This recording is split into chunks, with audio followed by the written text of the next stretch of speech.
Those were the highlights of what was a bit of a highlight reel game. So many fantastic pots made in that one. 3-0, as Lee alluded to in his interview then, didn't perhaps do the competitive nature of that much justice. But this match is a match from round 2. This is the last 32. Mark Farnsworth versus Gary Clarke. And Dan, I imagine you're quite looking forward to this one. Yeah, very much so. We've got Mark Farnsworth, who's #1 on the tour, has been for a couple of years now. And you've got Gary Clarke, who has beaten pretty much all of the top pros around. So over from Ireland, and he's a new pro for this year as well. So it should be a really good match. And we do sometimes get with these early rounds, sometimes one of the higher seeds maybe taking on someone who doesn't deserve to be ranked where they are in the competition. Is that the case that you think here with Gary? No, Gary will have no fear whatsoever. He's got a lot of self-belief. He's a top player, and it comes from experience. But you know, over in Ireland, he wins an awful lot of tournaments, big tournaments as well. Runs a pool club over in Ireland as well himself. So always in and around the game, and he'll have no fear. He'll probably be really looking forward to this, but make no mistake, Mark Farnsworth is favourite for the tournament, and he will be favourite for this match as well. But in my eyes, it wouldn't be a huge upset if Gary were to win the match, or at least run Mark very close. But well, we see what they did there in the first round, both winning through 3-0. Gary Clarke over James Hannay and Mark Farnsworth over Toby Bolt. And some other results there: Mark Boyle, Simon Ward. What a game that was. We had that on the TV earlier. 2-3 the final score. In sets it went the very distance. It went all the way to the decider. What a way to open the show, and indeed the competition. Some good performances elsewhere. A lot of 3-1s. Mark Pickworth and Mark Chung going the very distance as well. Yeah, I think we'll see. Be interesting to see, and obviously you can have a look on IPA Pool to look at the rankings to see how you think that matches up. We've got ex-world champion Jack Whelan. Bit of a surprise there, I suppose, losing to Brian Halkrow, but anyone that knows the pool will know that Brian Halkrow is a top player. So, but Jack would have been slight favourite for that match, and obviously he's former world champion, so bit of a shock exit, I suppose. And here's the second page of results, and some live scores as well from round 1. Still a couple of 2-2s at the bottom. Jake Dillon, Newlove and Nicky Griffiths has gone to a decider. So too Greg Batten and Scott Ross, and Rob Donkin and Carl Morris as well. Quite a few games still very much well underway there. See at the bottom there, Andy Appleton tuning up on Christian Phillips, rolling back the years. Andy, he's out in the seniors event as well. And you may notice the Appleton surname, but he's the uncle of Darren Appleton, who's a former 8-ball legend who moved to America now, has played multiple times in the Moscone Cup. So he's taught Darren everything he knows. So he says, anyway. I'm sure he does. But, here's the lag. Style of play, stylistically, they play quite a similar game, to be fair. Gary's probably maybe a little bit quicker around the table, but they play a similar game. What you see from Mark is just ultra consistency. Cue ball control is normally as good as it can be, to be honest. So we'll see how it plans out. Talking of former world champions, Carl Morris, they're 2 each now with Rob Donkin. Again, that was a coin toss at the start of the match, and Carl Morris, former world champion, has been out of the game for at least 5 years. His first tournament back, and made it through the prelims quite comfortably. And then faced that one in round 1 to go the distance. Yeah, we've seen some good games today. I'm looking forward to this one as well. It should be a really good game, this, between Gary and Mark. I see at the bottom there as well, Craig Marsh, our current world champion, has got through the first round against a tough Moroccan opponent.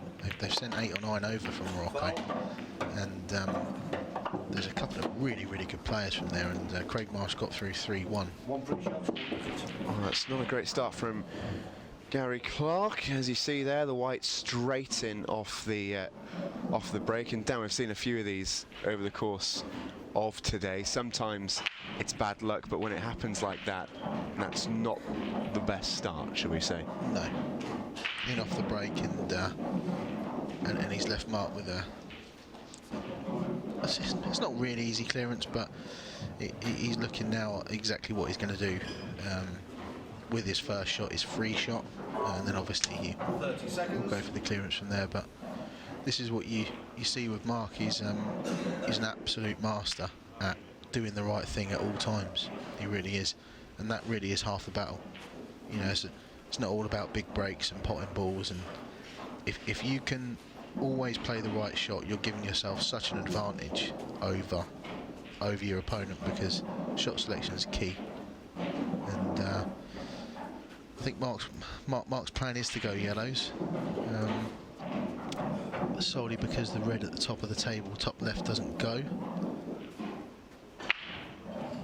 So it'll be interesting to see I think he's going to take the yellow at the very top first, try and clear this area, and then go yellows. He's probably going to nudge this red on the way back out. He has done.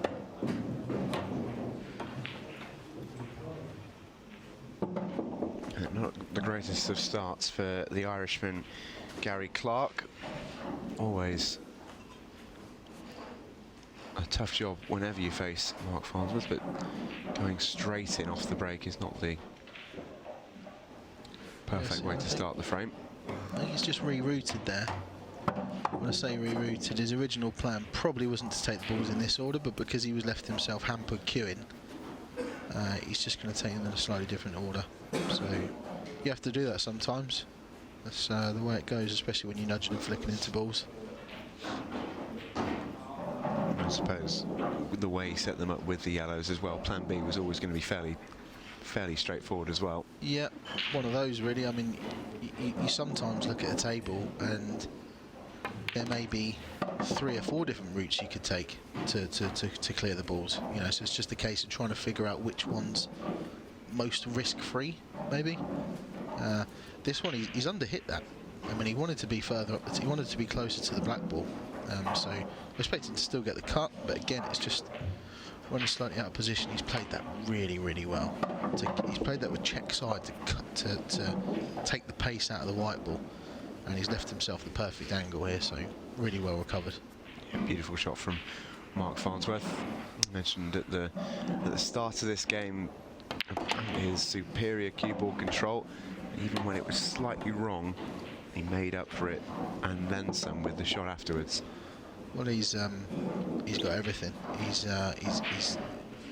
you know, crucial balls under pressure. He can pot them, recovery pots, positional plays. He's got everything. So that's funny enough. That's why he's number one. A hell of a season last season. Must have won 4 or 5 events. And good shot. 1-0. And that is as simple as you could ever make it look from Mark Farnsworth. Great start to the match for him.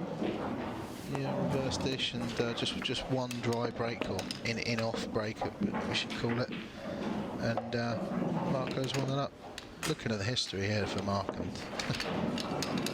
well, you can see what a good year he had. English professional final, beating Andy Blurton 8-3 back in May last year. And a generally pretty good season. Semi-finals of the European Professional in August. And he went to the quarterfinals of the British Open in October as well. Did, and there's a couple on there if you were to, in theory, carry on scrolling at the start of the season. He won a couple of other events as well. So we've also got our World Series events, which are completed in a different country, and he's picked up a couple of those this season as well. The one thing with Mark, and he'll admit it himself, he hasn't got the best break in the game, but by no means the worst. But you'll see him there employing the cut break. He never used the cut break. Lost to Mark Boyle in a final, and all of a sudden he's using the cut break because it happened last season. And you know, you mentioned this earlier. Yeah, I think there is a case to be made for it. Now, it's an interesting lie with this break because I think if you had to choose, you'd go reds here, but I don't think you can get one off. I don't think you put a red, no, so I think you might have to go yellows. A tricky yellow into the middle, first up, possibly. That's if he can even get through to it. One of those unlucky breaks, really. Hit them well. Yeah, he's literally not got a ball on. So you see there, he's just playing a safety, and he's sort of throwing it over to Gary. It's your problem, Gary.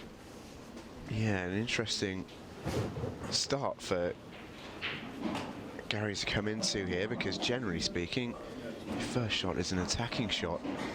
He had a break, and this is his first shot in round 2, and all of a sudden hits a safety. Quite rare at the start of a frame. I don't know if Mark's 1-0 up now, and I don't know if Gary can play this yellow into I think he can just about play this yellow into the middle, but it's a really tough shot. Yeah, he did actually flick the yellow first. So it really was that tight, because he just Mark's tapping the table, but if he'd have seen that, I mean, Gary actually flicked that first yellow before making the yellow into the middle, which it was that tight an angle. He had to hit the other one first. It was incredible, really. Terrific shot from Gary, and he's on this yellow away to the left cushion, and he'll automatically be on the bottom yellow as well. Yeah, just come through the gap. It's nicely cued. He had to be careful with his cue ball control, but he's played it well. I mentioned those problem yellows. He gets rid of that problem by taking one straight into the bottom corner. And all of a sudden the yellows look a little bit more inviting than they perhaps did. Yeah, he just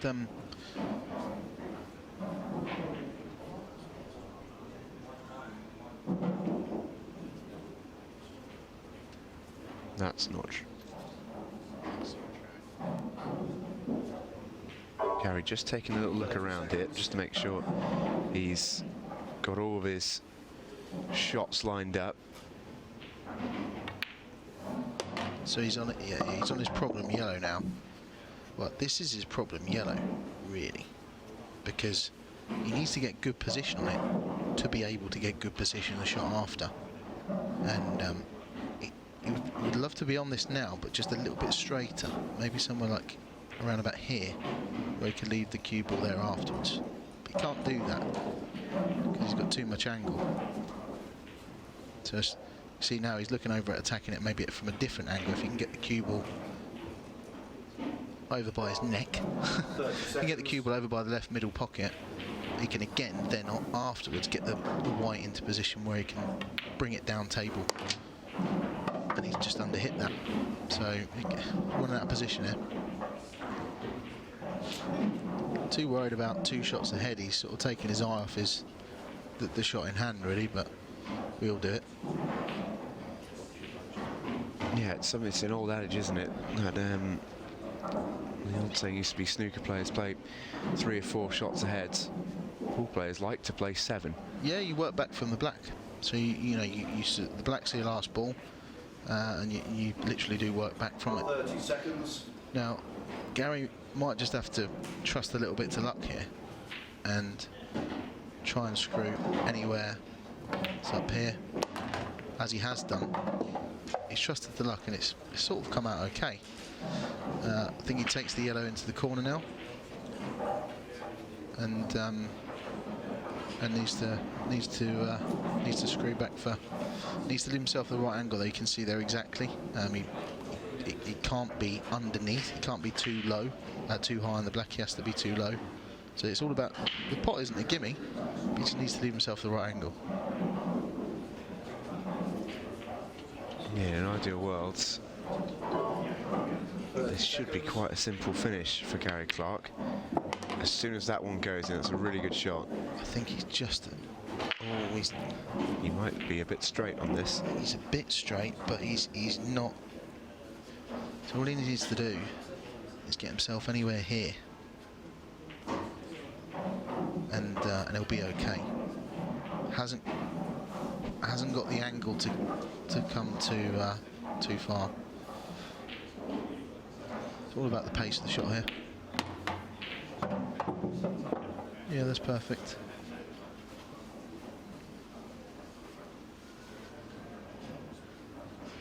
Perfect. Just taking a look at this. Yeah, just take a bit of extra care because it's no gimme. Don't get me wrong, it's a 9 out of 10, but need to give it the respect it deserves. Good shot.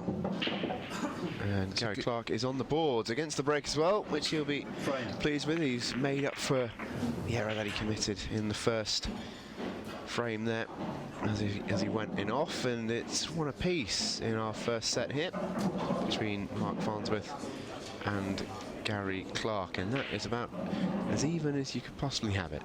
Yeah, I think Gary will probably be the happier of the two, because in fact both frames went really similar, where they've gone on a clearance, they've run out of position slightly, and they've both recovered it really well. So they'll both probably, that's probably really good to sort of settle the nerves really, and hopefully that gives us a really good match from now on. But two frames there of great example of, if you controlled the white, it would have been really easy. The white's got away a little bit, and you've had to pull out a couple of recovery shots, but they've done it really well. It's a big part of the game, and it's one each. What are your emotions if you're Gary Clarke in this one, coming up against the #1 seed in round 2 as yes, he's a very good player, of course, but he is a big underdog. Yeah. Do you approach a game any differently, having been in that position yourself at times? I think when you are playing the #1 on the tour, it sort of takes the pressure off in a way. I think it does depend on what sort of character you are.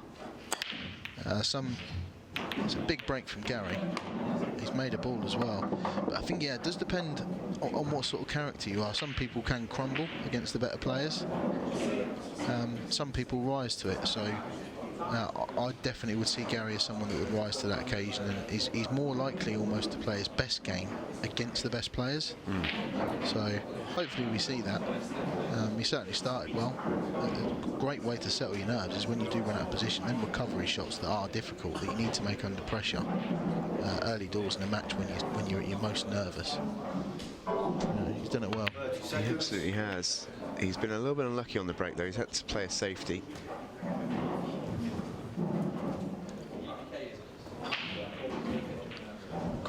Quite an interesting break that, because whilst the balls did separate quite a bit, they almost came back together. Yeah, it happens all the time. They're the most frustrating ones. You hit them really well, and you think, oh, I've hit them good. Right, let's see what we've got. Oh, they've all gone back together again. You know, it happens now and again. Yeah, whoever gets the first pot, they're all pretty well aligned. It just requires a little bit of thinking to figure them out. Yeah, it's very much about just who gets in first, really. See, Mark's tried to play a plant there, and it's not quite come off. He's not too happy about it.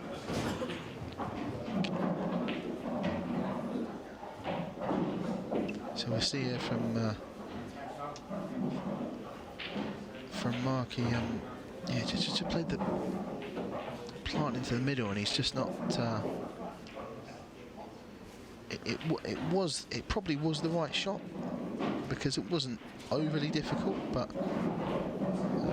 you know, wins or loses you the frame. 30 seconds.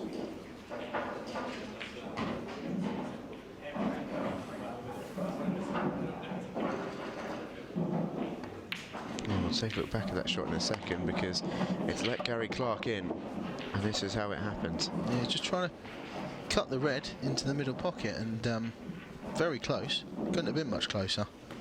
He's played the red perfectly half ball, directly across. Yeah. You see Gary's in here on yellows, and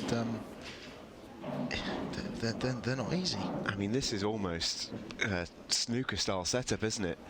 At the bottom here, having to navigate around a very tight group of balls. Yeah, you see what Gary's played a really good shot there.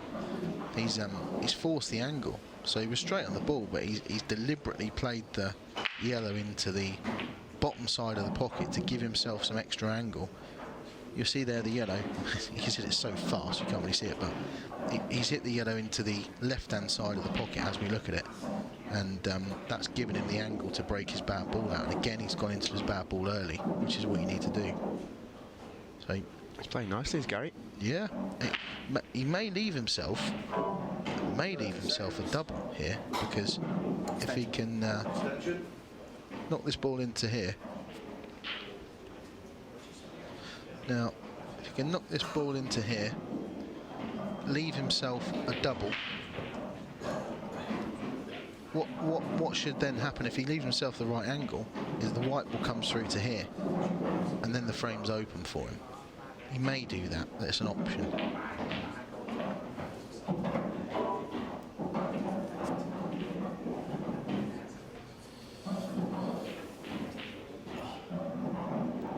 Difficult cueing this for Gary. He's just played it as safely as he could. Just got the ball in and we'll deal with it afterwards. There's a shake of the head. He's not too happy with it. I think he might be forced into playing the double, because I don't think the yellow goes into that pocket. I'm sure it doesn't.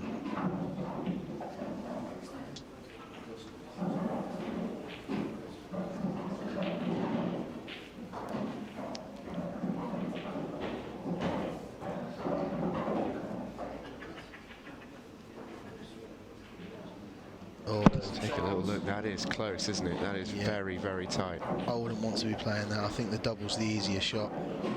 I mean, that is eye of the needle stuff. I think he's taking it on. No, I think he's gone for the double. Oh, he's gone for the lower one. That was even more difficult, but worth the risk.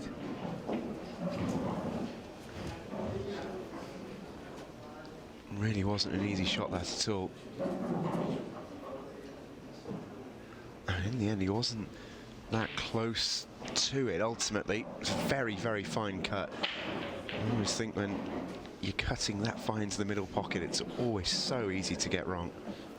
Yeah, I mean, it's one of those, if you probably asked 10 pros what you'd have done, maybe 5 of them would have took that cut into the corner, because he did have a shot afterwards, but you might have found 5 of them would have played the double as well. So it's each to their own. There's definitely no rule. There's definitely no, right and wrong. Some people prefer doubles, some don't. The right way is the one that ends up in the pocket, regardless of how you play it. The right way wins you the frame. That's all that matters. Yeah. You could be the most unconventional player in the world. If you're winning frame, you don't care. Absolutely. Mark's in a pretty good position here. Yeah, big shot this though, key to the frame, because they're all there if he doesn't get it. He's really, really cued that well. Really positively as well. He's played it firm. He's that's one in the frame. He's played that like a man who was absolutely not in doubt that he was going to pot it. He's played it like a man, yeah, like you say, that's really confident in his own ability, and there's shots like that where you can see why he's the #1 on the tour. If you want to keep checking the live scores, if you go to ipapool.com, you can keep track of all the live scores. And we're focusing on the one table here on Free Sports, but plenty of action around the hall here at the Cedar Court Hotel. And we'll keep you abreast of those scores in between frames where we can. This is going to be the end of this frame, one would imagine, for Mark Farnsworth. Gary Clarke just got himself in a little bit of a tangle. Wasn't an easy setup in truth. But Mark has really taken advantage when allowed the opportunity here. Yeah, doesn't want to be queuing over the... He's just about got away with that. Yeah, he has. Expect him to get it, but he's made this missable now. Because he is queuing just... You'll see from his bridge hand, he's queuing slightly hampered now. Make sure that yellow doesn't move. It's a clean shot, it's a good shot. Heart of the pocket as well. And that'll do it for Mark Farnsworth. 2-1 to the man from England. And here are some live scores from around the tables. And look at that game between Rob Donkin and Carl Morris. It's gone 3-2. Carl needs to get that to force it to a deciding frame. Yeah, Elsewhere. Christian Phillips in the position that Jordan Shepherd was in our previous match as well. He's 2-0 down but 3-2 up. Trying to change the momentum and get his way back into the match, really. crucial parts. And Scott Gillespie, Jason Remington, 1-0 to Jason, but it's 3-all. The difference, the key, that frame is the difference between obviously 1 each in sets and 2-0, and that's huge. And a reminder, tomorrow here on Free Sports, we are back live from Bradford from 4 p.m. in the afternoon through till 7 p.m. and we'll be through on Premier Sports HD after that as well.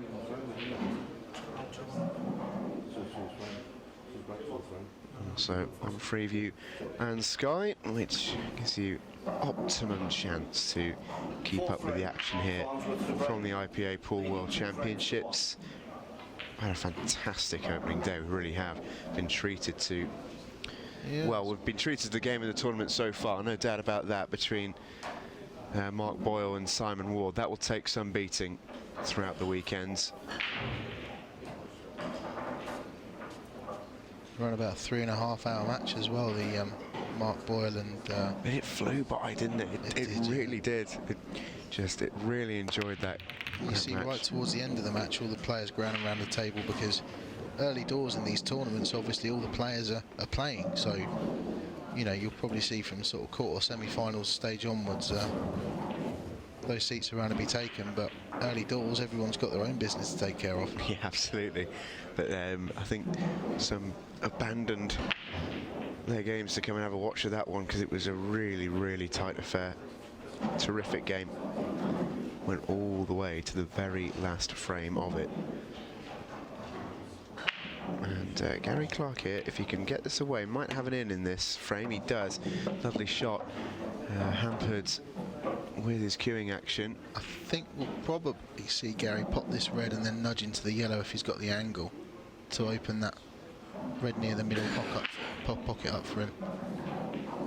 If he's got the angle, he may have the angle. If he hasn't got the angle, he certainly wanted the angle, then he's got a small problem. You mentioned that if there was one weakness to Mark's game, it would be his break. It wasn't his strongest by any means. Dry break and fairly 30 seconds. sticky as well, in the sense that all the balls are still quite close to each other. Yeah, even if he made a ball, they weren't going to be easy, but I think Mark's... I don't think anyone would question that with his hand on the table. Oh, wow. Yeah, that was an interesting method of trying to make that from Gary Clarke. Tried to almost half plant it by using his own ball as a route in. Yeah, he's just hit it too hard. If he'd have hit it softer, it would have gone in. But obviously, with that shot, he was trying to bring the red back out once he'd played the billiard shot. So he had to play it at that pace, just had to hit it a bit thinner. I think we'll see. 30 seconds. Extension. This is where you'll see the difference between a player like Mark and an amateur. He's got many options here, and it will take his time to make sure he does the right thing. It might be covering the pocket, it might be going game. It depends, but I think the yellows are certainly a more difficult prospect. They are, yeah. But whatever Mark does, it will almost certainly be the right thing, because his shot selection is sort of second to none, really, and that's a major strength in his game. Lots of people wouldn't be looking at what he's doing now, because they just wouldn't have thought of it. And now, is he looking at that one down the rail, I wonder? Yeah, I think he's going to play this yellow into the corner now. White's going to come back up table, probably leave himself around about there, and that's going to open the frame up to him, for him. His problem area is the two balls on the back cushion. They're your problem balls, because they're kind of blocking each other. And it's not a safe plant in any way. No, not easy from here. But these are the sort of finishes that when you're playing him, you think, I should get a job, I should get a shot here, and you don't. He just finds a way. Well, perfect call on the position shot for the ball down the rail. Just wonder with the balls on the cushion, I think if If Mark can get it tight to the cushion, the white, he can maybe take the bottom one out first and leave himself with a half ball style cut on the one just above. Might be the way to break through them. He's got to get there first. I think you know, he is looking at attacking. I think potentially after making this after making the yellow, if we can make the yellow into this corner here, bring the white back, you really want to be on that line, if not that line, because then you can bring the white through to around here, and then that yellow goes in there and it opens the frame up. So it's all about getting that cue ball along that line to leave yourself straight after this shot.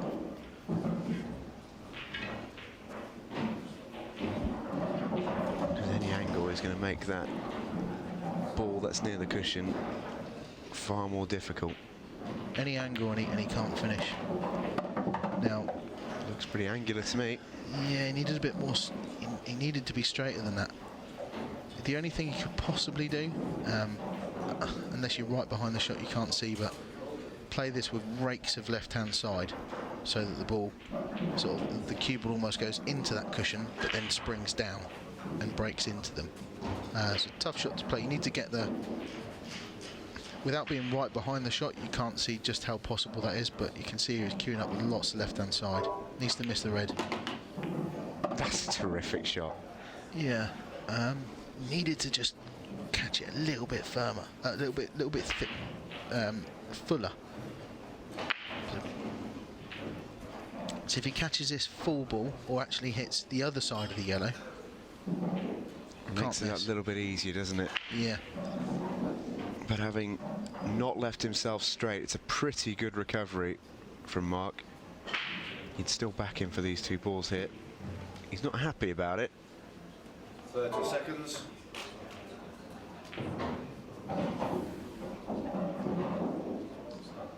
He just wants to leave himself a shot here. Yeah. Unlucky. You know, not an easy shot at all, but he was trying to flick the right-hand side of the red so that the white would have come over to the right-hand side of the table. It stands, he doesn't have the angle for the pots. See there, he just catches it full ball. If he catches it on the right-hand side, the white comes over to the right-hand side of the table, and he's got a chance then.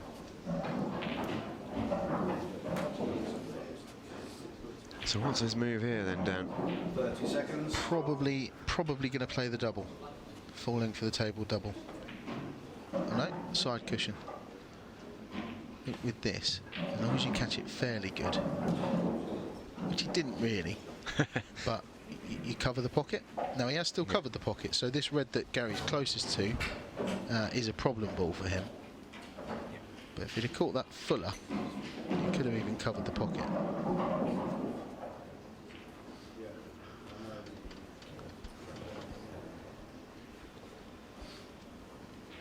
Gary taking a long old look at this. Gary will just be looking to play safe. Anywhere top centre of the table should be fine. Doesn't want to keep going too much. Oh, he may. He may have left that. Well, he may have left. See, our referee Mel Harley there's just checking to see if that's a total snooker. Which, I wonder if... it's obviously very tight.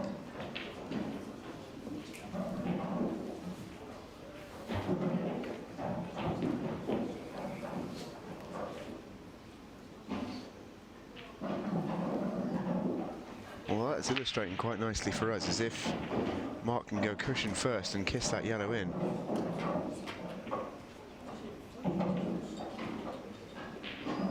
It's not a total. Time running. No, so we've gone now. The shot Mark might have here.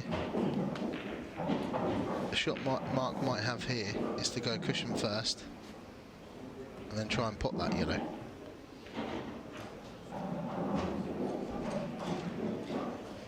I think that's what he's looking at. Needs to hit this fairly thick.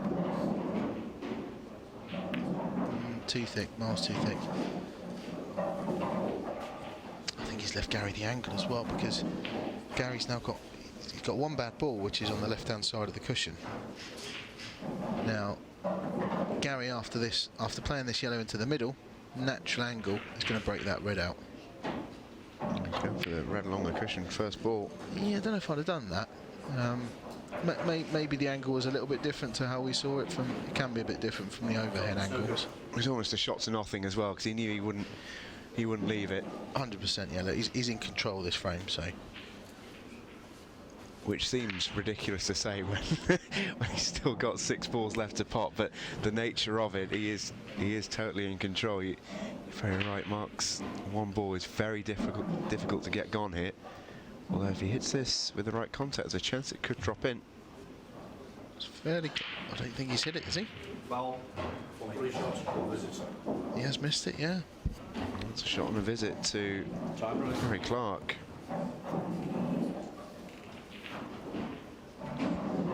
There you go.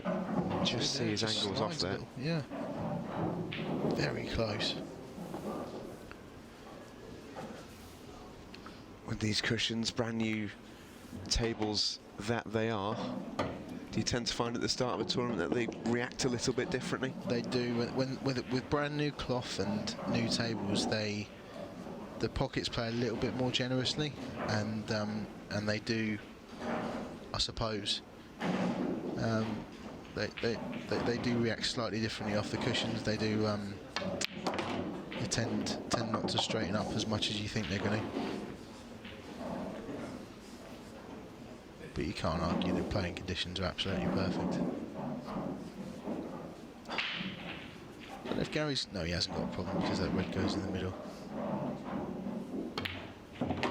So it just needs to keep the white anywhere centre of the table. Absolutely fine. This should be good for 2 each. Yeah, been a really close game so far. It's been good. Gary Clarke is holding his own with the #1 seed.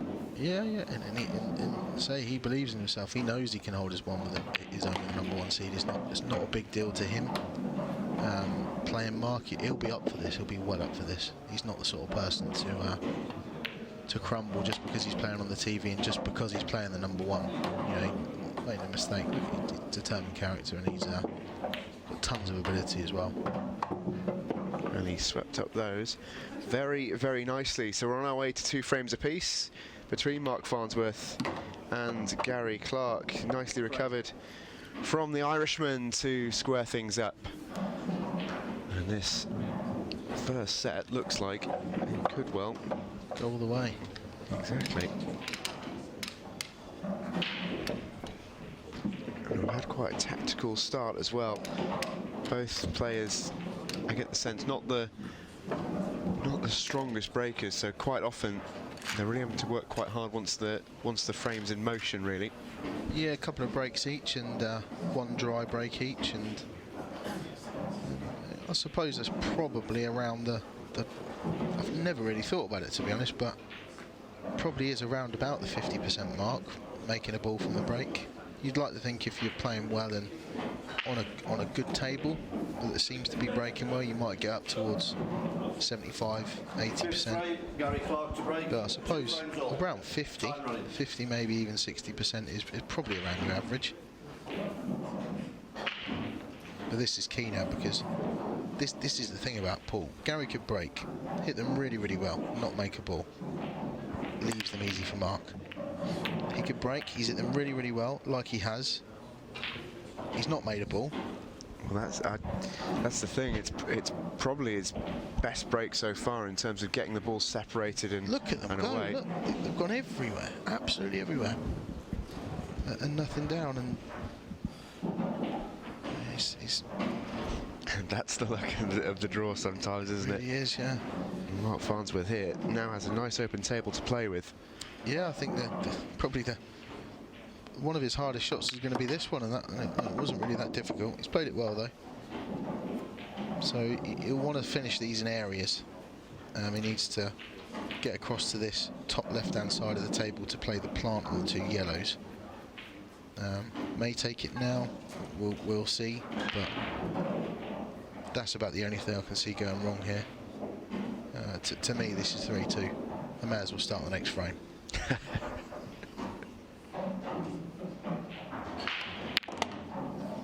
Yeah, a couple of plants back to back then for Mark.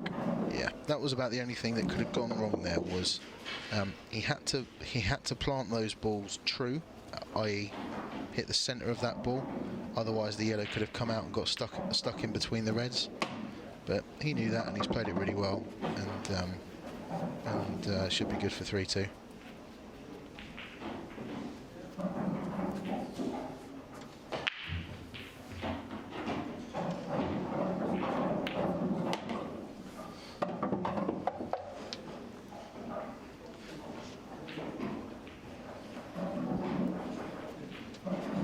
That's the lie of the balls.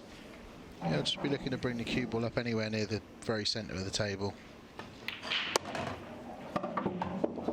And I think we'll see him screw across over to the left-hand side, and then just a simple last yellow ball to leave himself on the black, but I can't really see anything going wrong here. Needs to not flick the red. Needs to not flick the red. Wow. Wow, yeah. Wow, indeed. And that's a very uncharacteristic error. Yeah, I think he'll still be fine, because I think he can still go cushion first, and it's a fairly easy yellow. But then it's where the white goes after that, because you can again flick another. He's flicked another red. Does it come out? No, it's out of the way, so he's okay. But he's got away with it. A little wry smile to himself there, Mark Farnsworth, as well. Yeah, can afford to have a bit of a wry smile when it works out well. Nearly didn't. And that is that for that frame. Nicely done from Farnsworth. He cleans up nicely from the dry break from Gary Clarke. It's the second dry break Gary's had, and the second time Mark has cleared directly from it. We take a look at Gary's recent tournament history. Good performances in the UK and the British amateur competitions in June and October last year, reaching the semi and the quarter respectively. He reached the last 16 of the English Open as well in May. Yeah, Gary's a new pro this year, so to become a professional, you need to finish top 16 on the amateur side of the tour, and Gary did that this year, which is a really tough score. There's so many good amateurs, top amateurs in it, so Gary did well and finished top 16 this year, so he's now a new pro for the new season coming. Farnsworth lines this one up then. He leads by 3 frames to 2. This would give him the first set should he win this frame. He's made a ball. That's all he wants. He's made 2. Like London buses, eh, Dan? Struggled a little bit on the breaks, these two, in this first set. And as we've alluded to, it is a touch the luck of the draw, really. But he has got certainly a problem area. He's just investigating that now. He'll use a decent chunk of his shot clock here to do that. Yeah, I think his problem is not sure if this yellow goes into the corner. If it does, he's only got half a pocket. And obviously the 2 yellows next to the red that are glued in, but he'll try and get into this as early as he can, as normal. Obviously the yellow does go past the red. Now if he's got the right angle, he'll be looking to make the yellow into the corner and screw into these 2. If that comes out nice, it's 1 set to 0. Yeah, so early on in this frame, this could well be the crucial deciding shot for Mark Farnsworth. And I don't think he could have played that much better. Couldn't have come out any better. He'd have placed him there with his hands. He hit that beautifully right in the middle of the 2 balls, split them either side of the red, and he's got 3 very simple balls into the middle pocket, as well as having a yellow right by the black. And it may look like he's, you know, oh, he's got lucky there. They've come out really nice. They could have come out much worse, but he hit those 2 balls exactly where he needed to hit them. He actually played that perfectly. That's why they've come out as well as they have. So Mark here just making sure he's going to take the balls in the right order here. They're almost too easy, if anything. you can overthink it sometimes. Spoken like a true player. There are sometimes when they come out like that, there's 3 or 4 ways you can do it, and you'd probably get it every single way that you did it, but sometimes, because they're so easy, you can actually rush, and it can get you into trouble sometimes, but that needs to hold up. I think that's okay. He's got a nice simple angle back to the middle of the table. Needs to not underhit it though.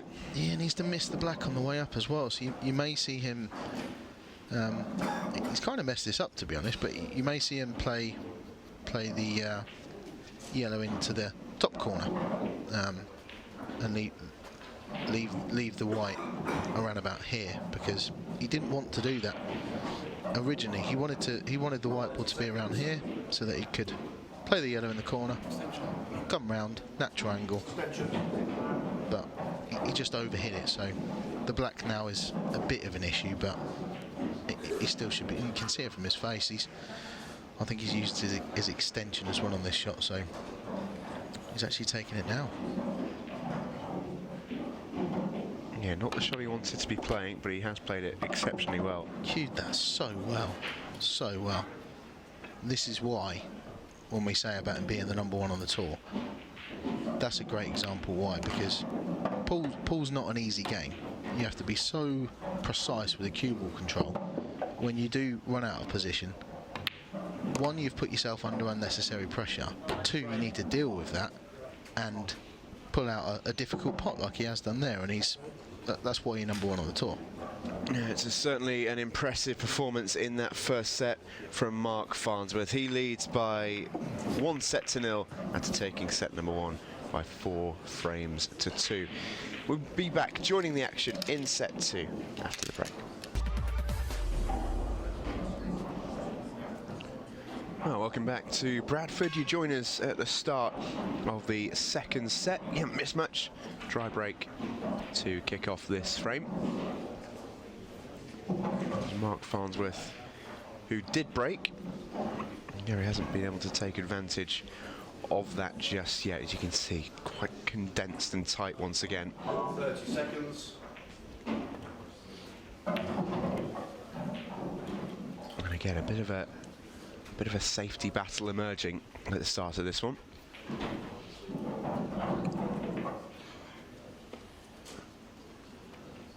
Yeah, neither really sure. I mean, the black has caused this because it's right next to the middle pocket, so whichever ball you are, whether you're reds or yellows, you've got a problem area, which if you go into it too blasé, you might end up just potting the back and losing the frame. So we're probably going to see a little bit of thought go into this before the frame sorts itself out. Yeah, there's 3 yellows around the black, and that is the closest colour to it, but you can see from that angle there, even if you hit the red on the cushion at the top of the picture, you've got a very good chance of knocking into the yellow and then into the black. There's no obvious safe colour to pick here. No, you're just trying to sort of stay out of trouble. And are you just waiting for the other one to make a mistake here, or is there a way that you try and go about this to try and avoid it yourself? You kind of, sometimes you do, yeah, you want your opponent to sort of make the bold decision first if you know that it's not an easy finish, but by the same token, you don't want to just let them get a foothold in the frame. So sometimes you go, right, well, it's a horrible table, I'll let you decide. So your opponent might take yellows, but then all of a sudden they pot one, pot another one, cover a pocket, you're in a bit of trouble. So this is the bit where you scratch your head for a little while.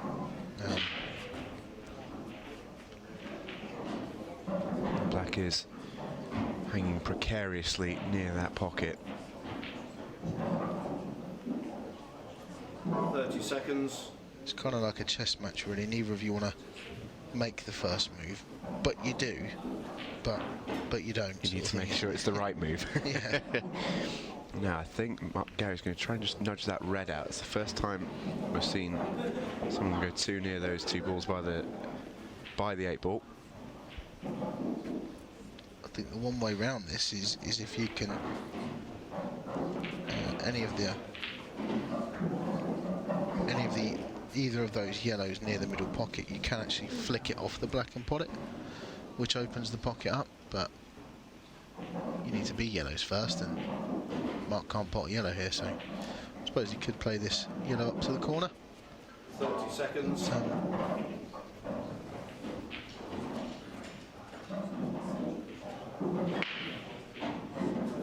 might be the one he's thinking of taking on. Yeah, I think we've missed it. We've missed the start of this frame, so I think Mark is yellows. That's why we've seen Gary just flick off the side of that red.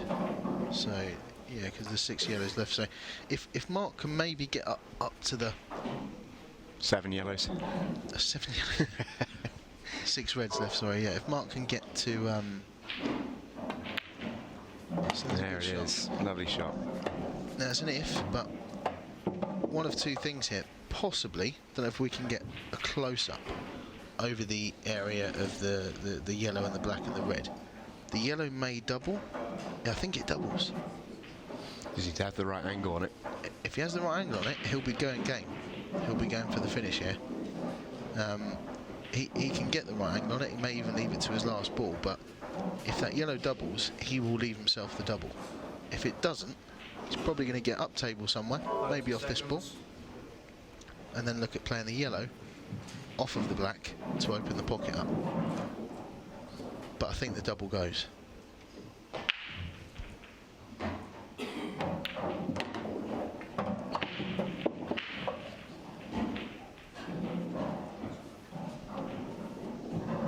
It's a nice shot from Mark to bring himself down. There's a touch straight on this, but he's just got just about enough angle to force it up, I think.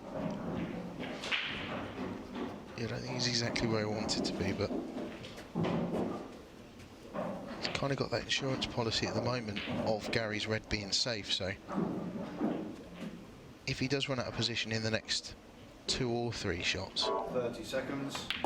he has got that sort of got an insurance policy, but now he could even take the double now, possibly.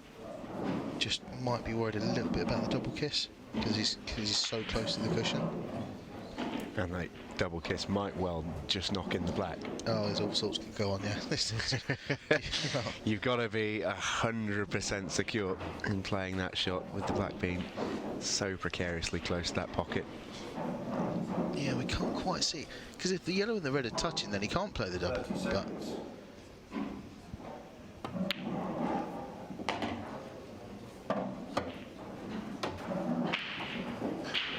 I think from the way he's taking this finish, the double goes. Otherwise, he would have tried to do something different. He wouldn't have gone for these if the double didn't go. So it's all about leaving yourself the right angle on the double. Yeah, I don't think they're touching. I don't think they are. No. If you want to leave yourself an easy double, you just need to be on it right. You know, if you can. Yeah. So I think the double definitely goes. We can see there that the yellow and red aren't anywhere near as close as they look from a distance. So 30 seconds. the double definitely goes. He just has to get the right angle on it. And he's got the one into the bottom corner now. So this is the crucial shot. Needs to screw back a bit here to leave himself a good angle for this double, which would be the frame. It needs to be right about there. If he's here, he's no good. That is no good because you're going to get a double kiss. You need to be higher. So all about the angle he leaves himself here, and he's not left himself a good angle on this. So no, he's no good. He's no good. He needed to be further up. From here, he's going to double kiss. He can double the yellow, but the white's in the way, effectively.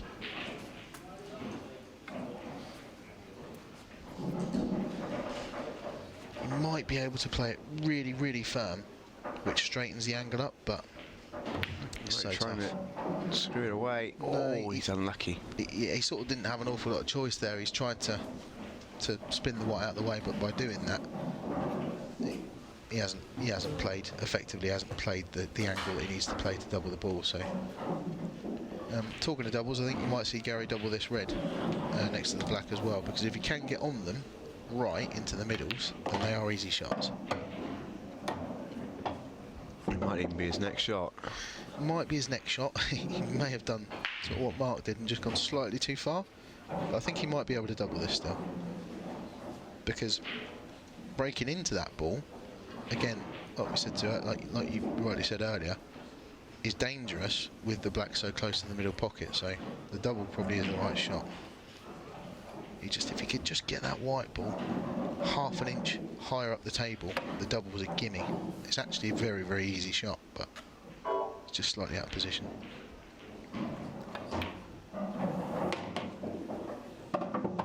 He opted against it there. You want to leave yourself on it sooner or later. You don't want to leave it till your last shot, because if you're not on it, you're in a world of pain. I think that's perfect. That is perfect. And he can almost play it as a shot to nothing there, you see from Gary. He's going to play it at such a pace where he's probably going to cover the yellow even if he does miss the red. Yeah, the white ball stuff. Will end up somewhere near the bottom left of your pitch chip. Oh, he's just hit the far jaw. Oh, that's unexpected. By no means an easy shot, but I expected Gary to get that double. Well, you can see where he's left the white. He didn't have the angle right for that. The white with the right angle ended up far closer to this bottom cushion as we look at it from top side. And I think Mark might well be able to see the potting angle of this. I think he can. If he can. Just about. If he can't, he can play a double, but I think he can. And we've seen him play a couple of shots where he's run out of position, but I think this would be the most difficult of them all so far, because first frame in a set is always crucial, and this is so tough. Absolutely creamed it in. Really, really good shot. He just caught the far jaw, but if he'd have been any harder again, it wouldn't have dropped, but really good shot. And here he comes down to tidy up that frame. That was a very nicely worked frame from Mark Farnsworth. Gary Clarke nearly got himself back into it, but a missed double gave Mark the opportunity, and this was the opportunity, not an easy chance either, to take the initiative back, and he really did play that shot ever so nicely. And it is the Englishman who has the advantage in the second set here. These guys have met before. Mark Farnsworth won back in February last year, this time last year in the Welsh Open in round 3. It was the Englishman who took the win in that one, 7-4. This a far, far longer format. Second frame. Yeah, we've got the Welsh Open coming up in a couple of weeks' time. 1 frame to 0. The first tour event of the season always follows on normally a couple of weeks after the World Championships. Gary really needs this set, Gary. I think he's a big underdog from 2-0 down. I mean, he's an underdog in the match to start with because, let's face it, most people are against Mark, but 2-0 down, it's going to be tough, but a hell of a break there. 3 reds off the break. Yeah, 3 reds off the break. The black hasn't moved a muscle on the black spot. If he can get the first red away, Gary could finish this in next to no time here. Yeah, just needs to be careful with the cue ball. He has. And one good positional shot here. Needs to get the white ball anywhere over. So it'll be screwing straight back, I'd have thought, and then somewhere back towards there, assuming he's dead straight. He is. Doesn't want to flick the yellow. He has flicked the yellow. It's not a massive issue. He's just going to bring the white down just below where it is now, and then it'll just screw straight back for the reading to the bottom left corner. So it should be absolutely fine. Yeah, that just shows how open that break was from Gary Clarke. Even a slight in his play there was absolutely no issue. Oh, he's just overhit that slightly. This now isn't a gimme. Half ball cut on the black. He needs to mind the white as well, because it's going towards the middle pocket. Just about to say, yeah, this all of a sudden comes a very difficult shot to take a frame back. And didn't he play it well? Good shot, yeah, very well played. Frame. Great stuff from Gary Clarke, and he sweeps up frame 2 in next to no time at all. And just think back at how long frame 1 of the second set took. That was about 40 seconds. Not long at all. First break condition of the match for Gary Clarke as well. Best break of the match by a long way as well. By a mile, yeah. Really connected well and got his just rewards. I mentioned how important the break is, and even a mediocre break is still very important. But when you get a break as good as that, 3 reds down and the rest of them nice, easy and open, Mark Farnsworth to break. makes all the difference in the world. Time running. It was very unlikely Gary was ever going to get a shot in that frame. So you see Mark there really precise with where he's placing the white ball before he breaks, because he wants his hand. You see, he's just moving it again because he wants his hand to be in exactly the same place every time where he feels comfortable. He's happy now. See the cut break in action. Good connection, made a ball in the middle. Again, just a left-leaning break. So quite a few of the balls still quite close together. But he's got a yellow down, and it's probably the colour he's going to want to take a look at here. It's pretty even though. Yes, one of those. You've got problem areas with whichever set you take. Really, it's on the face of it they look fairly open and widespread, but a couple of them are covering each other. Top right hand of the corner of the table, yellow doesn't pass the red.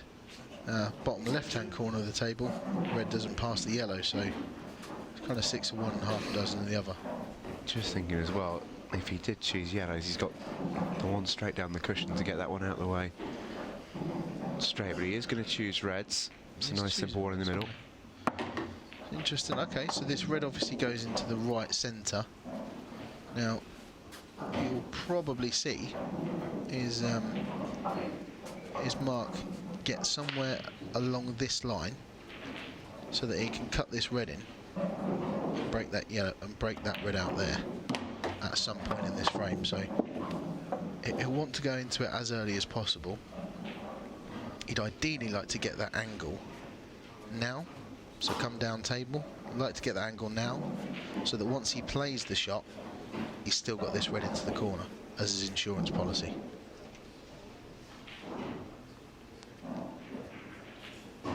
So he wants to get low on this red into the bottom left corner.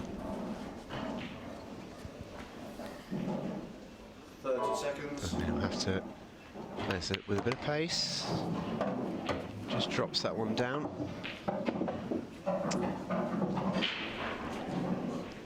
A little bit higher than I think he would have liked. A little bit high. If he can force the angle, which I don't know if he can.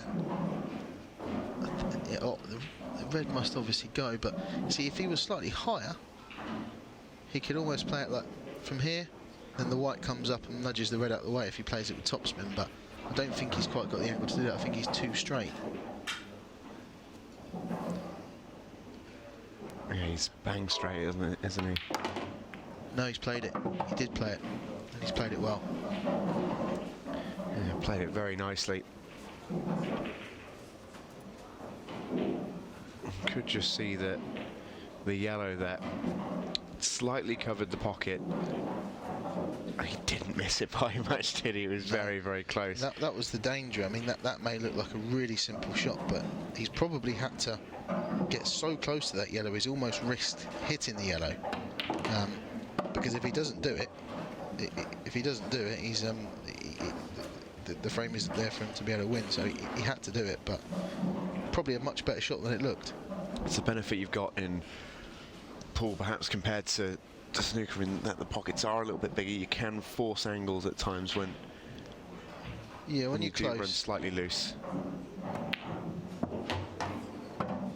Yeah, that's just about okay. So just play this with a tracer right hand side, bring the yellow, bring the white ball out to just below the middle pocket on the right hand side, and for a nice simple black into the left centre.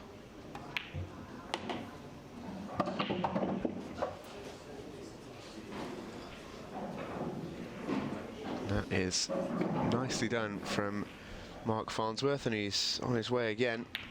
And considering the lie of that one, he's done that nice and tidily. That's another frame out the way. Second breaking dish as well. Just piling the pressure on Gary now. That's what sets play can do. If you're set up, you know, no silly mistakes, just keep 2-1 up, and you're just putting Gary under constant pressure. And here we go with some scores around the tables. Scott Gillespie is 2-1 up over Jason Remington. Christian Phillips 2-1 down to Andy Appleton. Diane's having a good time of it. It's Anthony Halpin, he's already 2-zip to the good.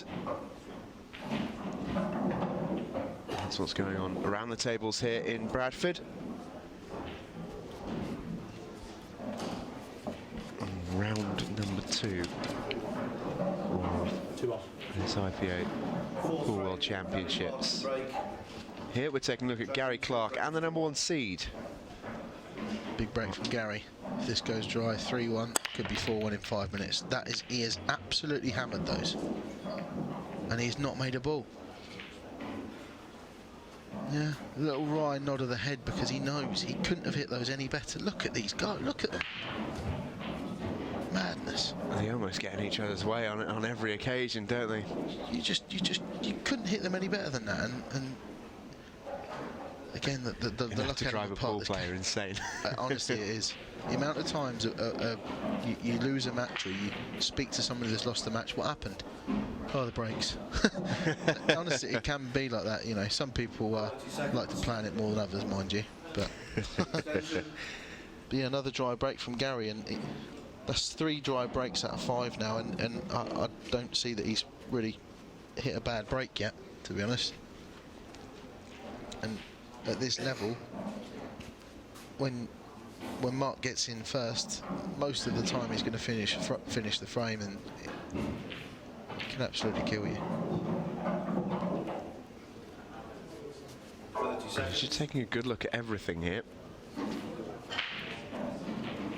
Looks like he's going to choose the reds. Yes, I'm assuming this red goes past the yellow. He's looking now, so he's obviously not got a full pocket, but it probably does go. It's just a case of picking them off here one by one.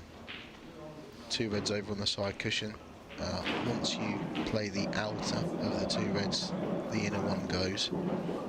So really close cubal control needed. I think this goes in half pocket.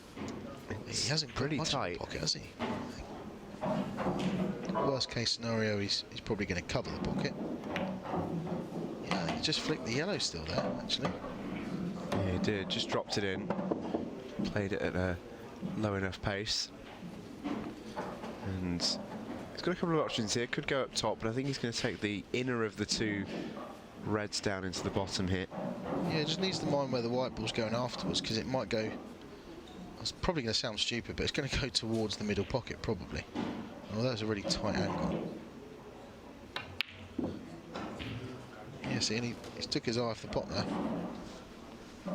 Gary straight up on his feet. This is the moment he's been waiting for. Yeah, we see that Mark just sort of worrying too much about the cue balls, took his eye off the pot. Not that it was easy.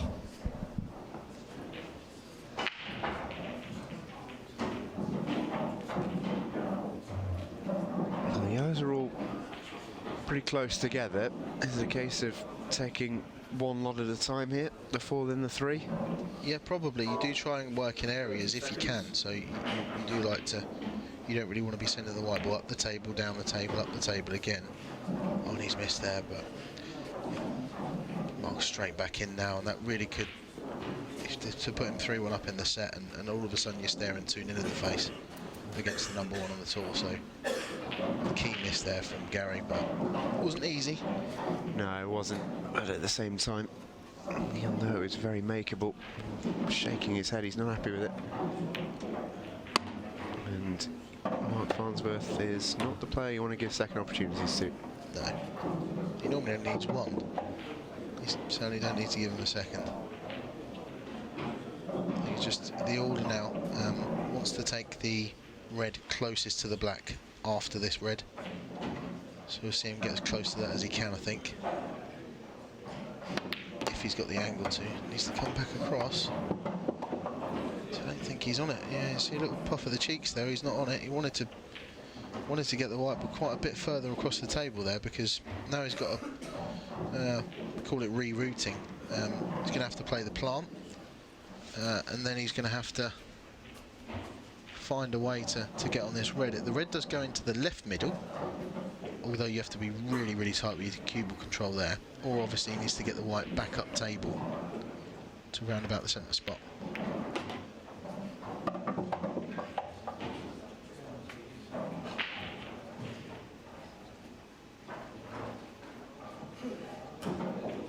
Right. Is he just going to screw this back, perhaps, to take this one into the middle pocket? I think he's going to try and get around about here. I think he's going to try and get around about there. If he had a better angle, if the white was down here, he would have come up table. But I think, given the angle that he's got, he's going to try and... 30 seconds. This is a really key shot, because, like you say, 3-1 or 2 each is huge. And you really, when you have got because Gary, let's make no mistake, Gary's a professional. He's a top class opponent. When you've got someone on the ropes, you really do want to finish him. Has he played that? I think he's played that absolutely perfect. I think he might flick the black as he comes out, as he plays it through with topspin. It depends what angle he's got. I think he's fine. Really, really, really good shot from Mark. Perfect. Yeah, really nicely played.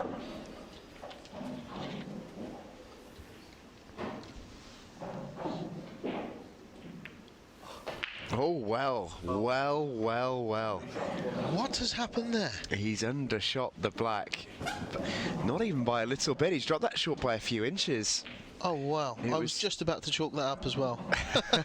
Well, he's obviously, he doesn't have to play this particularly hard. Here's the replay. And he's... for how close that is. What have you done? It's not actually that close. You can see there the gap. That's a great double from Gary. Well, this would be a steal.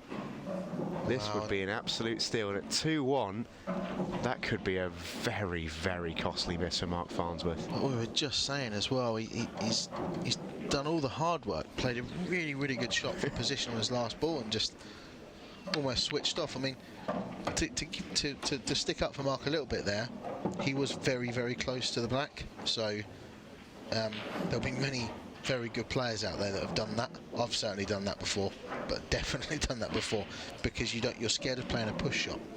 So you don't want to follow through with a cue and double hit the white ball, because that's a foul shot. So that's all Mark was worried about. Yeah, it happens. It certainly does. And Really close, just trying to get the white ball out of the way. You can see the way he whips his cue back so quickly. He almost takes all the power off it. Just timed it a little bit wrong almost. And, well... yeah, Gary he Clarke is human. Absolutely. World number one he may be, but he certainly is human. There we go. Gary Clarke then with 2 more yellows for a real steal here, and this would make such a difference to Gary Clarke's mentality, you feel. It will do, but only if he goes on to win the set.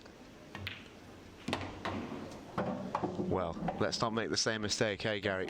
No, doesn't even let it enter his mind. He polishes that up very nicely. It's 2 apiece in the second set. In round number 2 of the IPA World Championships, it should be 3-1. Make no mistake about that. Mark Farnsworth with a sitter on the black. Let Gary Clarke back in, and he made him pay. There you see, we've played 10, it's only 6-4 in total frames. Gary Clarke here, if he can tie that up. We'll tie it up in sets as well.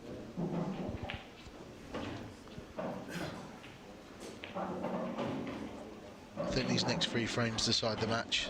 I don't think there's there's many people, if anyone, in the room that can come from 2-0 down to beat Mark Farnsworth in a sets format. So Farnsworth to break. if it goes 1 set each, however, after the mistake that Mark's just made, then Gary's more than capable of running away with this match, because that really will play on Mark's mind.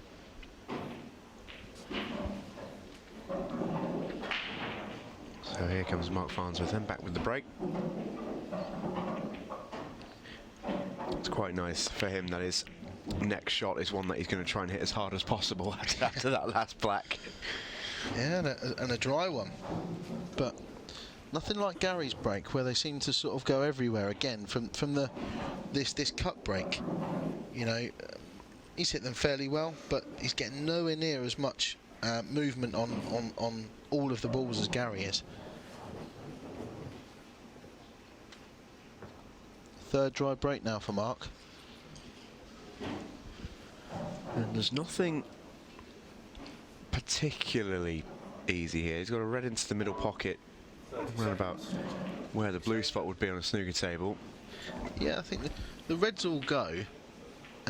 Aside from, I think, the red and the yellow just close together here. We're not sure whether that red goes into either of the bottom corners, but basically an easy shot. May have to find himself eventually somewhere in the frame, either trying to break into that or take it into maybe the top right-hand corner, which it definitely does go to. See, Gary's now just taking a look at it now. Yeah, it's amazing how pool players all seem to think as one. Yeah, I think, well, that's the first thing he's looking at. The reds at the top of the table are easy. You know, he's got an easy starter. It's just he needs to figure out his route, and he wants to make. Oh, he's missed the red. Oh, Gary, what have you done? Well, you said it, Dan. That was the easy red at the top. Gary took over 45 seconds there to take a look at the table, to size up, to plot every single move, and he's missed what for him is a very, very easy pot. Yeah, he's just like you say, he's plotted everything and taken his eye off the easy pot. We're going to see Mark now go straight into this ball, straight away. He's got the angle now. I think he'll do that first up. Just a gentle nudge into it, unless it does go. Maybe it goes then. So we saw Gary look at it earlier. So I think he'll want to leave the red right where the red in the middle is, unless he's going to take the other one, which looks like he is. He's going to take it up into the left middle, I think. yeah, so it must go. And if that goes, this is almost certainly 3-2 to Mark.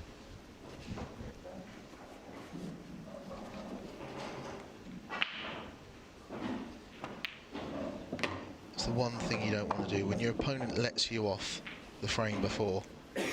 He's effectively just handed that mistake straight back to Mark. That's going to be eating him up inside at the moment.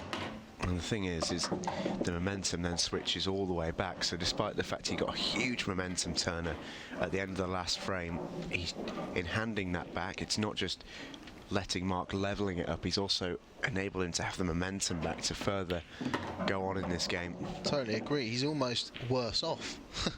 You know, but because he got a foothold back into the match that he wasn't expecting, he's then given it away. You're almost worse off than if that just never happened in the first place. Oh, where's the white ball here? Ooh. Just survives.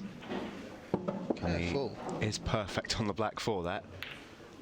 Yep. Lovely stuff. Made And Mark easy work of that. Farnsworth makes Gary Clarke pay. That is quite literally what could have been. Gary Clarke sized up the entire break that he was about to do, missed the easy red right at the start, and Mark, like a thief in the night, just took his plan and did it for him. That's what you see with the top players. They know when to punish, and when that opportunity comes to put your foot on someone's throat, as they call it, and you know, rub salt into the wound, he never lets that go.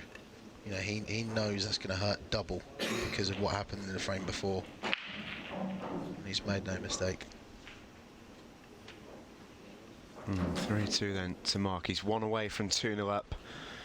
And as you mentioned earlier, Dan, difficult Gary Clarke to break. to think that 2-0 up, Mark Farnsworth lets this one slip. We are in round 2 in this fixture, but it is still best of 5 sets. Still remains first of 3. Again, hit them really well, and I don't think he's made a ball. Again. Look at them go. How the red in the top left of the pitch we see there stayed out, I'm not too sure. Madness. 4th dry break out of 6 for Gary, and yeah, the difference it would have made if, say for example, Gary had made a ball off of 5 of those 6 frames instead of 2, you might well find that Gary's the one who's a set up and that Gary's the one that's 3-2 up. It really does make that much of a difference. What's he thinking here then, Dan? Is he thinking yellows or reds? I think he's thinking yellows.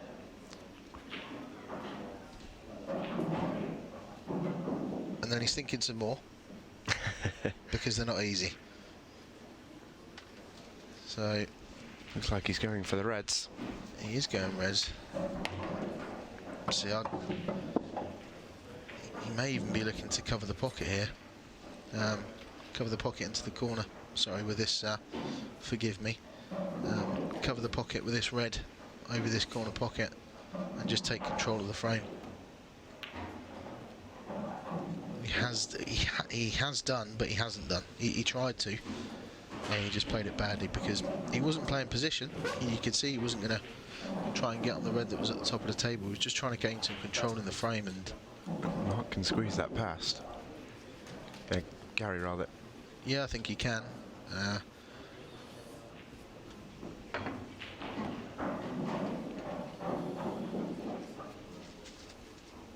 Been an interesting performance from Mark Farnsworth.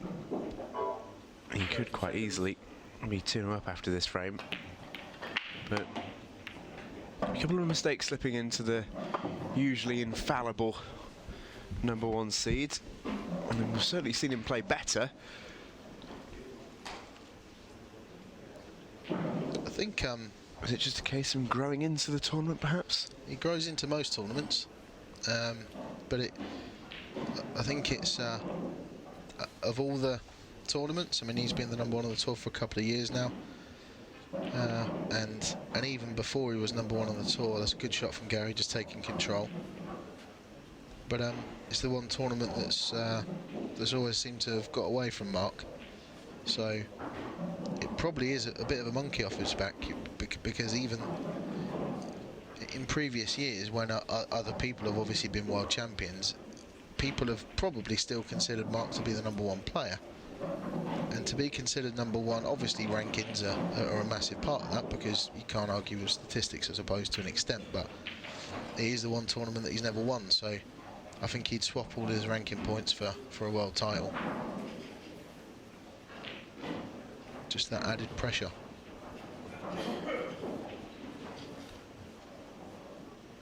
Just taking a look at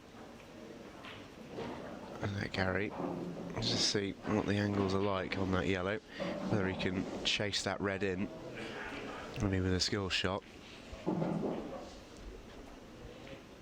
It's a very difficult lie in this frame. I think we could be in for a lengthy one here. I think we could be, but I think if we're going to see anyone force the issue, it's probably going to be Gary, because he's the one chasing the set. Mark's the one that can afford to play the percentages and say, if you clear up, fair enough. But if he knows he's less likely to clear up, you know, Mark can leave him that chance, I suppose. I think Gary's looking at playing the cross double into the middle pocket. Well, this Maybe would not. be a... What's that red ball? It's an interesting territorial battle here. What we may see is Mark play the skill shot, cut the red onto the red into the left corner, but I think the yellow's just in the way to stop the cue ball from disturbing the red and yellow in the bottom right hand corner. I think he's just going to clip this first yellow first, but we'll soon see, because he has certainly looked at it, and if it comes off, It's 2-0. 30 seconds. Yeah, Mark at set point here. Effectively, yeah. Just deciding whether to attack on it. He just needs the screw to take instantly, and it hasn't. See that you've kind of imagined it skidded before the screw's taken. The screw needed to take straight away, and he just flicked that yellow first, so the skill shot wasn't possible. And now he's big second favourite for this frame, Mark.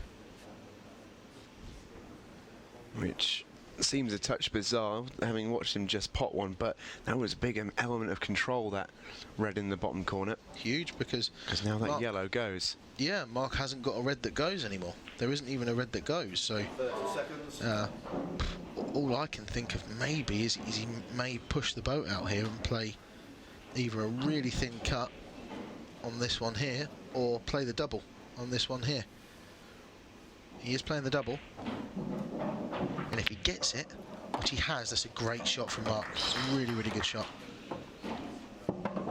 It's a terrific shot indeed, and not just the angle to get the double absolutely spot on, but to get the ball where it is as well, to then make these two reds very potable is terrific work. Yeah, because he needs to leave himself the angle now to get into that problem area off of his very next ball. So yeah, he's got to go a long way down the table. yeah, so he certainly does have an angle. Is he going to screw straight up table? I think he's probably going to play with a trace of left hand side and use the side cushion first.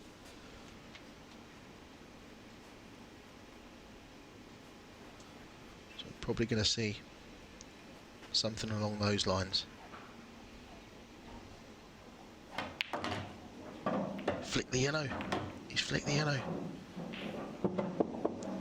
I don't know whether he's close enough or not to play a skill shot. No, I wonder, could he potentially use the... Let me take a little look back at that. He didn't want to flick the yellow. No, he could have missed it the other way and even gone cushion first, but just a ever so slight misjudgment has made such a big difference there. Yes, he's going to take the left-hand red. Maybe playing the skill shot now. He's playing it. What a shot. What a clever shot that. He deserved a little bit better in terms of how the balls have ended up there.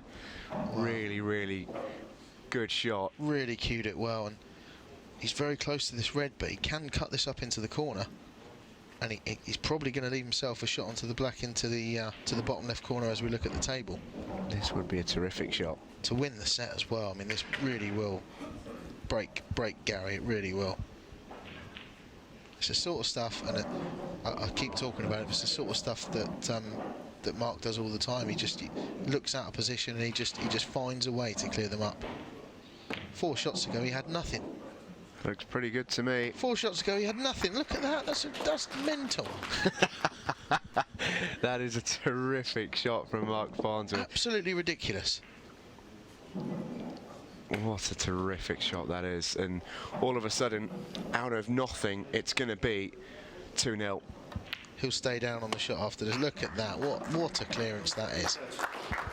That's probably the best clearance we've seen so far in this competition. Wonderful work from Mark Farnsworth. Absolutely terrific.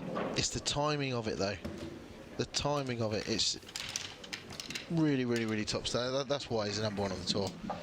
They say it with tennis. You watch a lot of tennis, and it's you look at the points won over the whole match, but your Roger Federers and they seem to win the crucial points at break point, for example, at the set point. And no doubt about that. That was a crucial point to whip out what's been the clearance of the tournament. We'll be back with this one after the break.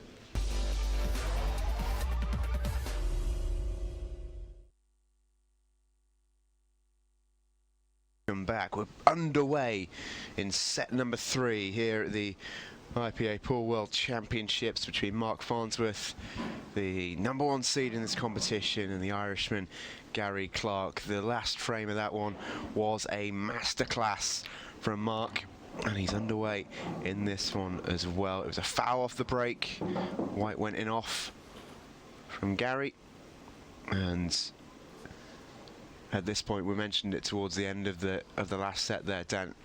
very, very difficult to see Mark losing it from here, especially when Gary starts the next set like that. It is. His level of consistency is just too high to make it easy to come back against. And you see here, Mark's just going to play this yellow off of the red, which is going to break. It's going to make this yellow just to the right of it available into the middle pocket. So he's just going to play that shot now. So he now opens the pocket up for a fairly easy finish from here. So just tight cue ball control. Just make sure that second last yellow to the last yellow is right, and then it's effectively thrown over.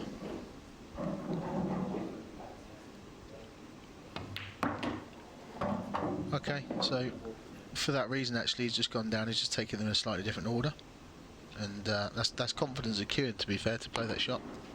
Yeah, he does look very comfortable now, doesn't he? He does, and you see Mark's fairly methodical, but when he really gets into his game and into his rhythm and he's playing well, he rattles off the frames. You know, he's no slouch. He's no Jordan Shepherd running around the table, but he's a fairly swift player. It's a good shot. Well, that's 1-0 in this set, which Mark Farnsworth will be hoping will be the final set. It is a race to 3, currently 2-0. This is what we're looking at so far. It's only 9-4 in terms of total frames won, but Mark has potted almost precisely twice the number of balls that Gary has managed. That goes down as a reverse dish because that came from Gary's in off the break. So 5 times Gary now hasn't made a ball from the break or has gone in off the break, and he hasn't had another shot that frame. And 4 frame swing is huge, and that's why he's 2-0 down and a frame down. Well, that's an entire frame's worth of reverse dishes, which is, I mean, it's so difficult to come back from. Yeah, you've lost an entire set just from not making a ball from the break. And we're only 2 sets in. As I say, we've mentioned quite a bit in that Gary's been breaking really well. That one's dry from Mark, which he's not too happy about, but Gary's been breaking so well, but just not getting the drop on the ball. And Mark there likewise was pretty unlucky not to get a drop, and he'll be a little bit annoyed the black didn't drop as well, just jawed it off the middle. If that had gone, we'd have had another go at it. Yeah, they're both struggling a little now. I mean, there's 14 breaks and 9 dry, so it's a little bit of a struggle from the break to kind of get in there. I mean, there are, you know, you'll see as time goes on, obviously with a Monday night pool coming up as well, and the rest of this World Championships, there's many matches where you'll see players making a ball most of the time from the break. And make no mistake, the break is a skill. So there are lots of sort of different ways to break. We're seeing that every single match seems to be players breaking differently, but it's not all about luck. No, absolutely not. Mentioned there the Monday night pool coming soon to Free Sports. Looking forward to that competition up and down the length and breadth of the UK. Yeah, not to be missed. It's prime time, 7 p.m. till 10:30 every Monday. With 21 Mondays in a row, are we? I think so, yeah. 21 Mondays on the trot. Keep you guys busy. Yeah, it's the so it's the Free Sports Cup in association with Select Car Leasing, Champions Cup in association with Select Car Leasing, which we'll see a bit more of over the Mondays to come. Extension. We're approaching the hour-and-a-half mark, or just over the hour-and-a-half mark in this one. 98 minutes played between Mark and Gary. We saw our longest game of the day earlier on, our very first game of the day between Mark Boyle and Simon Ward. Best part of 4 hours of it. What an epic it was. Went the distance down to the very deciding frame. He's had to trust to luck a little bit there, Gary, and as it seems to happen when you're chasing the match, they've not come out nice at all. may have left himself a double, but not a lot more. And didn't really have much choice. He had to go into them there.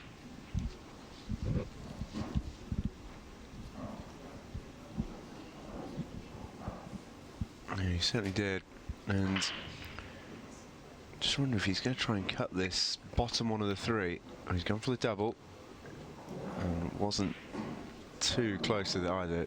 Shake of the head from Gary. Got a little bit unlucky with the cannon he played there.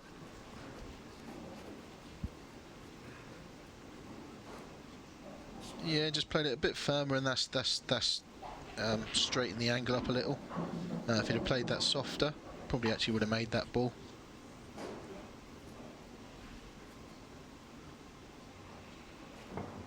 Mark it.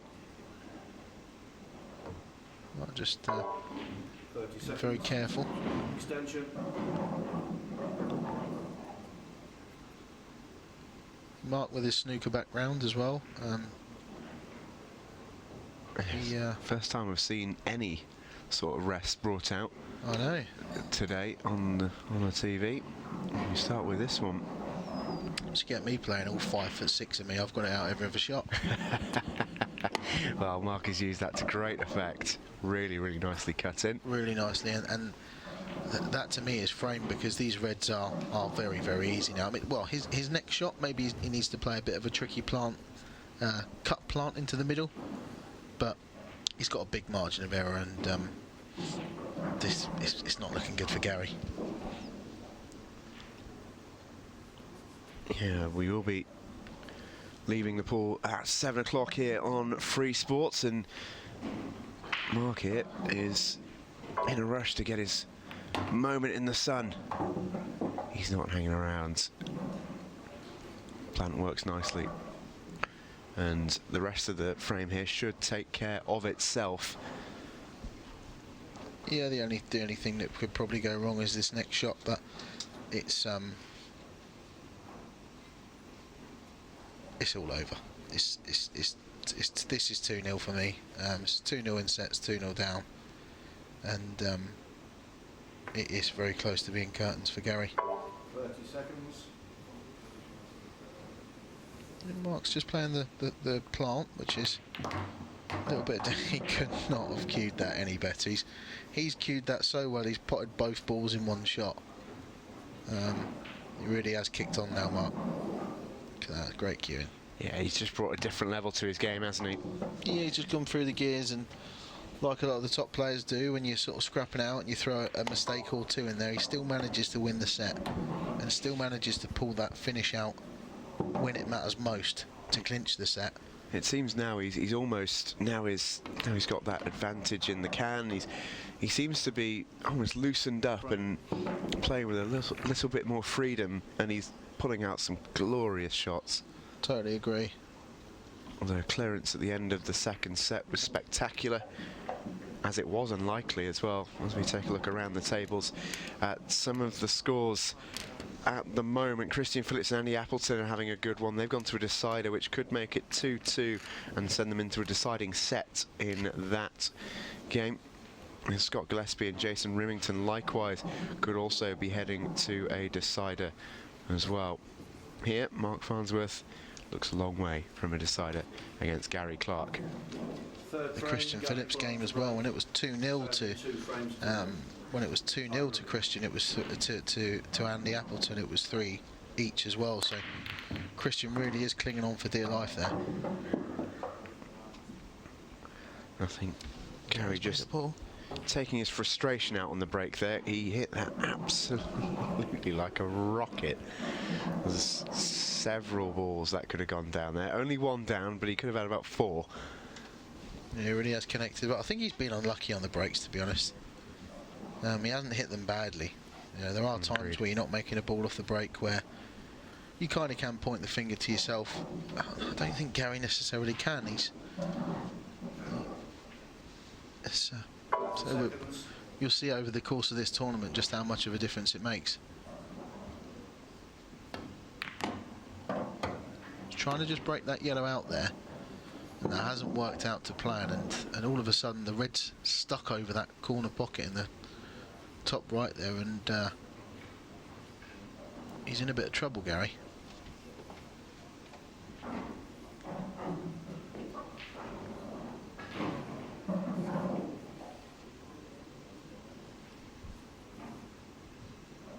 Let's take a look at the situation. Gary just exploring the table here. He is yellows in this one. That middle yellow in particular is going to be an issue for him. Seconds.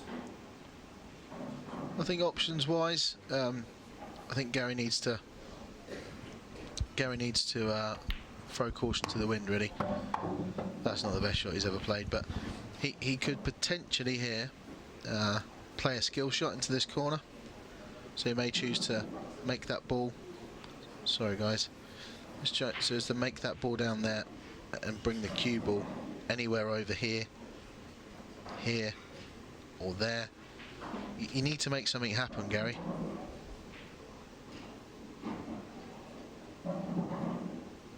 And that's the benefit. Maybe we've seen it work the other way with Mark, that he's played so well. He's got such a lead that he can afford to loosen up and play his shots. Gary, at the other end of that scale, has nothing left to lose, so can play his shots. That's nicely played.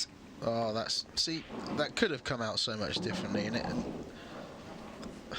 as it happens, when you're 2-0 down and 2-0 down in the set, it seems to come out horribly for you. But Gary might just have an angle here to try and rescue the clearance. Yeah, into this bottom right corner. Yeah. If he can play this ball here, cue ball's either going to come. I can't quite see the angle because we're above it, but either into it and pot the red, or straight up and into his problem area. Ideally, straight up and into your problem area. But I don't know if he's quite got the angle. We'll find out. He should at least be able to make the red and open the pocket up. Oh, he has, but he's missed the yellow. Oh, and that could be curtains for Gary Clarke. Got the red out of the way, but took his eye off the pot. You can see that he didn't really get too close to it. Too worried about the cue ball and his problem balls. And everything just seems to be going wrong for Gary. You know, even when he's not necessarily playing bad shots, they seem to be coming out awkward for him.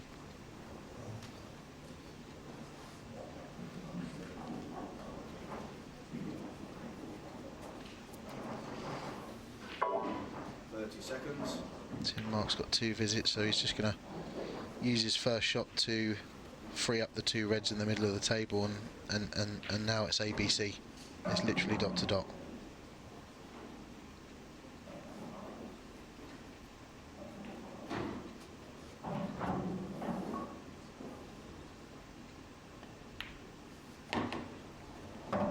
Yeah, this is training table stuff for Mark Farnsworth. This, I've done this setup hundreds of times.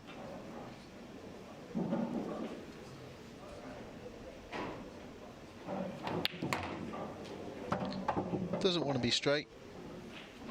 He's just about okay.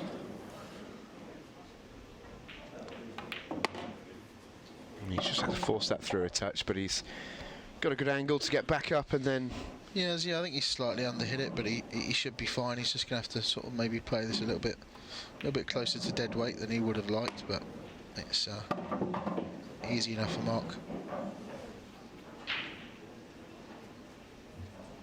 It's just going to come down and then back up table.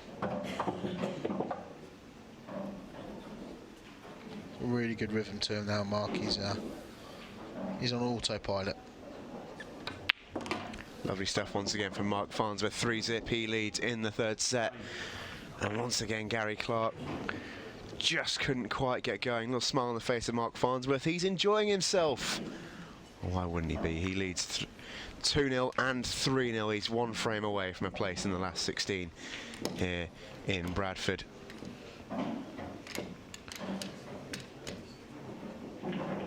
So these are the full results from round 1. Some really good results in this one. Rob Donkin and Carl Morris going the distance, along with Ross Fernie and Dave Rawlinson and Jake Dillon Newlove and Nicky Griffiths. Some great games in that one. Greg Batten and Scott Ross going the distance as well. See there again, former world champions dropping like flies. So Carl Morris and Gareth Hibbert both out there, along with Jack Whelan. The former world champions gone from the tournament, the last 64 stage. As we see, your potential, your favourite for the World Championships this year, probably with his best break of the match.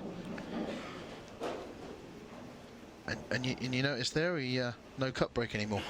He's changed mid-match. And funnily enough, he has his best break of the match.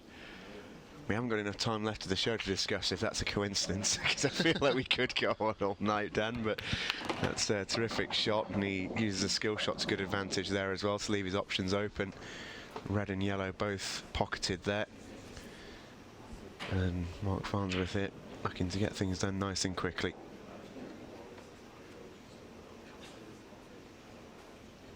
Just playing with so much freedom and confidence, and this is an ominous sign for the likes of yourself and the rest of the players here. Yeah, it's going to be tough to budge over this format, this World Championship format of the I suppose tennis style sets. It really is a test of your all-round game and your temperament and your stickability, really, because you're not going to play. It's tough to play really well for the whole match. So when that momentum does twist and change at that point, you need to be ready for it. You need to deal with it. Well, that's what Mark endured, really, almost in the first set. He struggled a little bit at times. Gary was very much in that first set, very easily could have taken it if a couple of things went a little bit differently, but Mark really had to stick with that and really battle through, and he did it very, very well.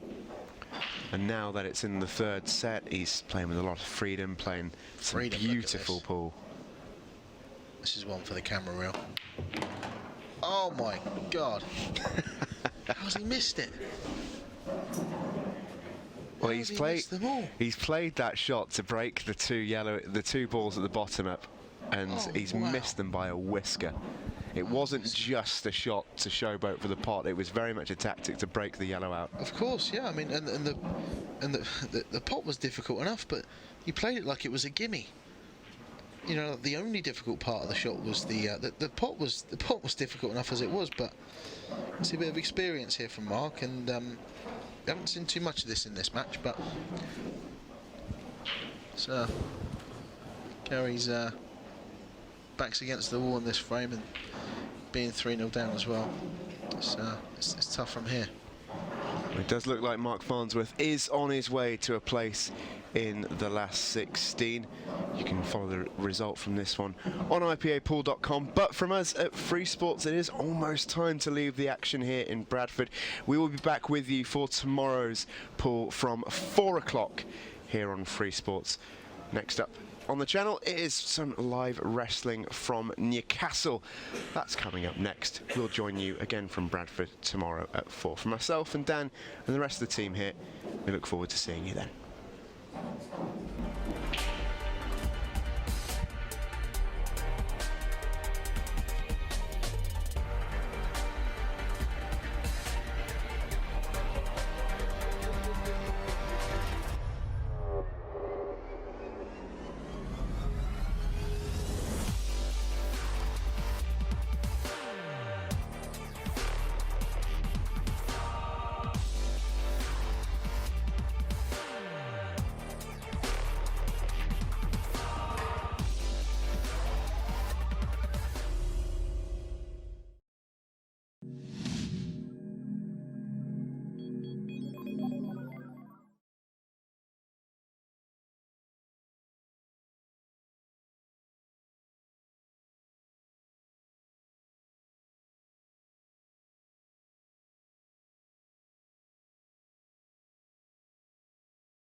Farnsworth wins the match 3 sets to nil.